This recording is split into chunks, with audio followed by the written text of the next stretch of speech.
Hey y'all, so here's what my client wanted and what she got. Not me, I did not do this, but this is what she sent me a picture of what somebody did to her head. So of course she wanted me to recreate it, and I was very excited to do it for her because she really wanted that hairstyle, and that wasn't it. And I want you guys to listen to how happy she was after I completed the hairstyle.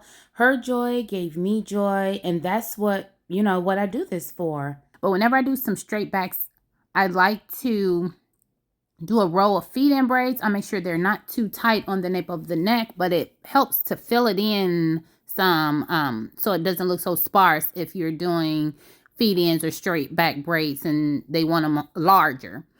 So I worked on her heart braid, and guys, whenever I'm doing a design braid, I do not add hair into the design. I start adding hair, unless it's a zigzag. I start adding hair to it once I'm braiding it down for the length, and it helps my designs to be much neater. I brushed that little hair forward because nobody should ever be braiding that. And then, of course, I'm going to redefine my parts with some edge control that I have mixed with wax so that it doesn't build up on the scalp. It actually turns into oil after a while, so it doesn't get cakey, white, gross, any of that. And when I'm doing my feed-ins, I braid about, as you can see, I do about 3 or 4 stitches, and then I start adding hair. And I add hair until it gets to the size I want, and then when I'm close to the back, I add a little bit more hair. But I'm intentional about not pulling on her scalp or her hair too hard because I don't want a bunch of tension on the scalp, because these braids can, get real tight, and you don't have to braid super tight for them to be neat. I braid down just a little bit, and then after I'm done with all of the braids, I'll go ahead and braid them all down to the ends. And then, of course, I take the scissors and get rid of any flyaways. Do not take those scissors and cut people's hair with them. Use some product to make sure you tuck their hair. Don't cut people's hair sticking out the braids. I routed the ends for her and put the foam all on her head, and she was just saying that's her favorite part.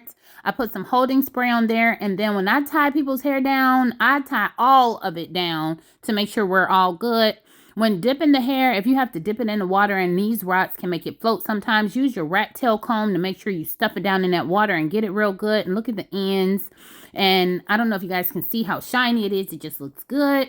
I blow dry it to make sure all of the foam is dry, and then if anything is a little damp, I'll blow dry it again. But this is how she was looking. That's her heart. These are her feed-in braids. She absolutely adored them, which I was glad about. And you see how full it looks, even though she only has like 6 braids on her head. That's because we did that roll in the back. But thank you all for watching. Love you. God bless you. Bye. Hey, y'all. That is so cute. Let me see. That don't look the same as the other ones you had. No. No. Oh my God. You did so good. You see that ball missing? This is what a feed-in braid should look like. Because she started off a box braid. And looked like she kept going. I'm so happy.